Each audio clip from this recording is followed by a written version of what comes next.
And developing now at 9 o'clock, dozens of homes torched and thousands of people still under evacuation as 3 massive wildfires rage across SoCal. Good evening, and thanks for joining us. I'm Pat Harvey. And I'm Juan Fernandez. Wildfires have scorched more than 100,000 acres across SoCal, and tonight there is little containment. Well, here's a look at the 3 fires that we've been tracking for days now. The Bridge Fire in the San Gabriel Mountains, the Line Fire in the San Bernardino Mountains, and the Airport Fire burning in OC and Riverside counties. And we do have live team coverage on all of these fires, starting with Tom Wade. He's at the Bridge Fire, now the largest in the state. He's live now from Wrightwood. Tom? And good evening to you, Pat. As we spoke with residents here in town, just the very few that stuck around, they say that firefighters saved their homes. They staved off a major disaster here. If you saw the flames last night, you'll know what I'm talking about, and we'll show those to you again in just a few moments. Take a live look here right now. You can see some persistent hot spots on one of the hillsides just above town. Still burning. Obviously, firefighters keeping a close eye on that. But right now, it looks like they've been able to pretty much stave off some of the worst flames. In the charred forest outside Wrightwood, a home that firefighters could not save. For the people or family who lived here, a devastating casualty of the Bridge Fire. Wrightwood calm this evening in the haze and smoke and eerie silence as it appears the people of this mountain town heeded the evacuation orders. The National Guard even called in to help, manning checkpoints in and out of the area. When the Bridge Fire erupted yesterday, it rapidly grew 12 times its size in less than a day. To see a fire that's burning 40,000 acres in 24 hours, it's not an understatement when we say this fire exploded into town. The fire tore through homes and cabins. This woman was among those rescued. One of Wrightwood's most popular ski resorts, Mountain High, was also threatened, but firefighters staved off the flames. We have active fire on both sides of this canyon. The heat that exists and the fuel that's still out there presents a very real risk to all of these communities. On the other side of the mountain in Mount Baldy, cell phone video shows the scene there on Tuesday afternoon. Bruce, as he identified himself, lost his home. This is my home. This is the only place I've been for the last 30 years, and it's just sad. His neighbor's house also destroyed. This is the Mix's house. Fire officials say 20 homes in Mount Baldy burned by the Bridge Fire. As in Wrightwood, Mount Baldy thick with dry brush, fresh fuel for the flames. It took like 20 minutes to get that far. It was just so hot, and the wind was just blowing and whipping around everything. I was getting pelted by pine cones and branches and dirt. Like I said, I've never seen anything like it. I got my dogs, loaded them up. I got this hamper full of clothes, got my medication. And there is certainly more good news tonight as you look once again live at those flames burning on the side of the hill. It is much cooler. I mean, it is a 180 from what it was just 24, 48 hours ago. So that obviously is helping firefighters out a lot as well. And there's really no wind, at least not where we are. It's pretty still out here. So conditions are much better. A very scary situation here in Wrightwood. And of course there, as you just heard, in Mount Baldy. Reporting live in Wrightwood, I'm Tom Wade, KCAL News. Yes, it is such a tragic situation. Tom, thank you so much. And now to the Line Fire that has forced evacuations in parts of Big Bear. The 36,000-acre fire has already destroyed homes in Running Springs, and KCAL News reporter Nicole Comstock continues our team coverage now. Nicole?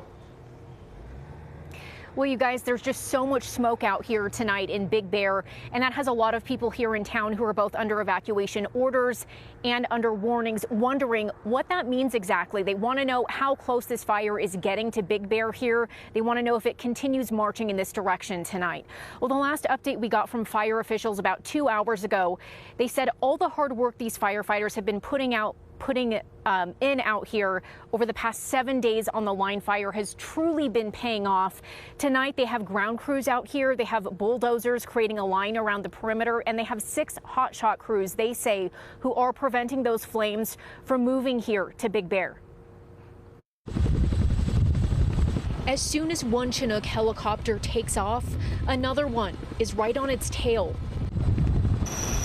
They're dropping down into the parking lot here at Snow Valley Ski Resort in Big Bear, filling up with fire retardant for another sunset flight over the Line Fire. You can imagine with the fire how people got, everybody's kind of rushing in to get their last essentials, I think, and, making sure they have gas to get down the hill. Stephen Molina is under an evacuation warning, but others on this mountain near Boulder Bay are already under an evacuation order. So it's a ghost town here. Now that officials say the fire is about 2 miles out and still headed this way. They've got a lot of forest that has to burn before it gets to Big Bear Lake. Now, Running Springs, of course, they dropped a lot of fire retardant in the area. Firefighters marched along Highway 330 near Running Springs, covered in soot after they climbed out of the burned canyon. They've made even more progress out here. The line fire is now 18% contained after burning over 36,000 acres. And believe it or not, this thick ceiling of smoke actually helped, providing shade over the dry vegetation. Yeah. We have 2 other dogs at our house. Oh, you do? How are they dealing with the smoke? They're doing fine. But many people, especially those with animals, don't want to pack up and evacuate unless they see flames moving in behind this smoke. Some are also concerned about looting, but the National Guard is here to help protect the town.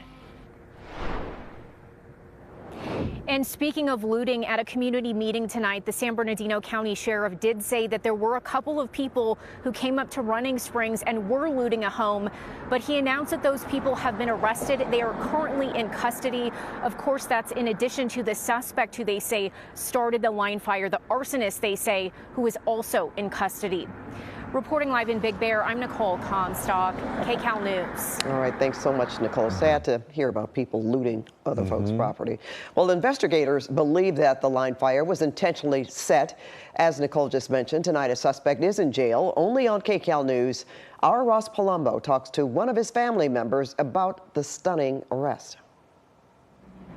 And in Orange County, the airport fire has spread to 23,000 acres into Riverside County and is burning more homes in Lake Elsinore. And KCAL News reporter Gio Insignares is live with the very latest from there. Gio?